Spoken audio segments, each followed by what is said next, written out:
రే ఏందిరా ఇట్లా మామా నువ్వు నేను దేనికి పనికిరాను అంటా ఉంటావు కదా, అందుకని నేను పనికొచ్చేది ఒక పని చేశాను మా.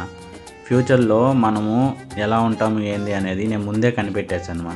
ఇప్పుడు నీ ఫ్యూచర్ ఎలా ఉంటుంది అని చూపిస్తా చూడమా. ఇదే నీ ఫ్యూచర్ మా. నీ వల్ల నాకు నా పిల్లలకి తగులు వస్తున్నాయి రోజు. నువ్వు పోమ్మ తల్లే. నేను చేస్తున్నాను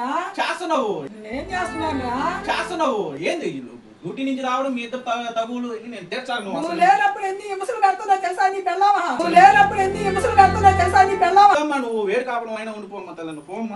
ఏం బాను నువ్వు పో అసలుకి. నువ్వు పో. ఇది మా నీ ఫ్యూచర్.